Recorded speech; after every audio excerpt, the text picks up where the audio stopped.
I had always been fascinated by the idea of living in an old farmhouse. The thought of history, creaking floorboards, and hidden secrets excited me.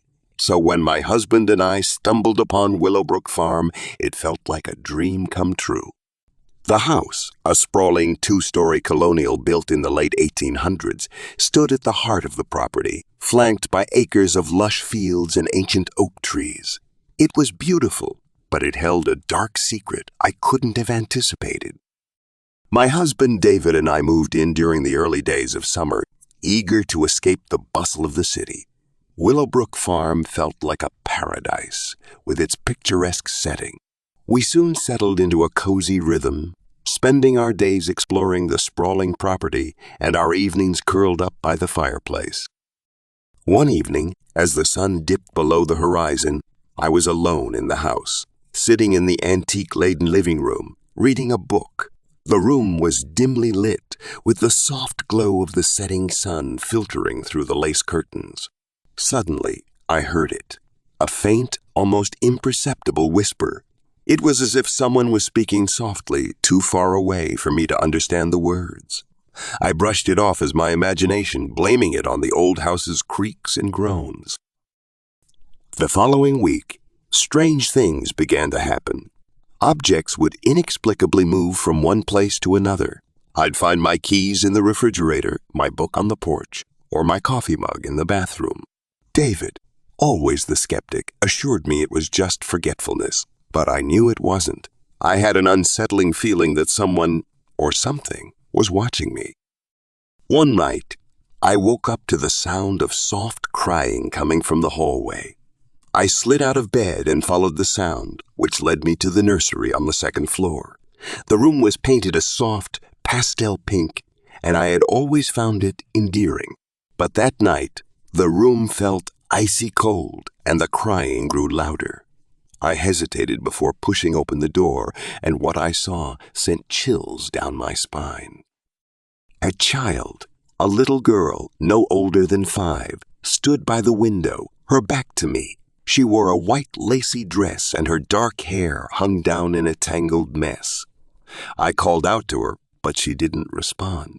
I inched closer, my heart pounding, and when I finally touched her shoulder, she vanished into thin air, leaving nothing but an eerie silence. I stumbled back in shock and ran to wake up David.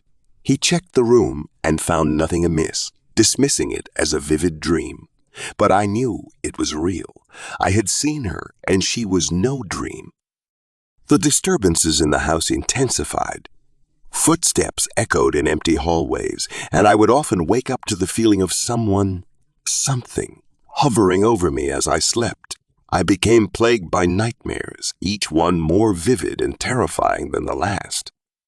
I couldn't ignore it any longer, and I started researching the history of Willowbrook Farm.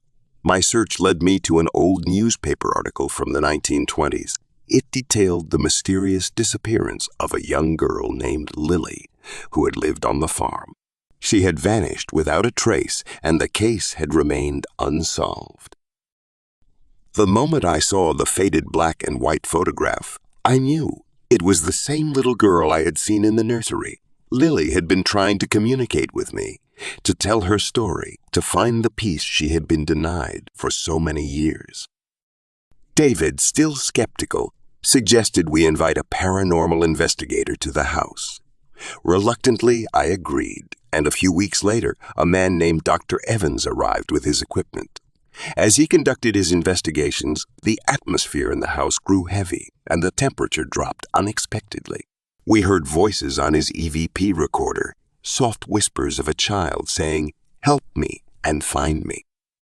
Dr. Evans was convinced the house was haunted, and I knew he was right. He explained that it was possible for spirits to become trapped in a place, unable to move on, and that they sometimes reached out to the living for help. Over the next few months, we learned more about Lily's story. It seemed she had been mistreated by her family, leading to her disappearance. We decided to try to help her find peace and closure. Late one night, David and I held hands in the nursery, where we'd often felt her presence. We spoke to Lily, assuring her that we wanted to help her. The room grew even colder, and then a soft, childlike voice filled the room, thanking us for being there. The disturbances in the house gradually ceased, and Lily's presence seemed to fade away. We like to think that, in some small way, we had helped her find the peace she had longed for. Willowbrook Farm was no longer just a charming old farmhouse.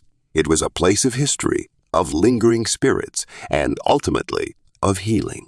We stayed there, respecting the house and its spectral residents, knowing that our time at the farm had not only been a journey into the past, but also a bridge between the living and the dead.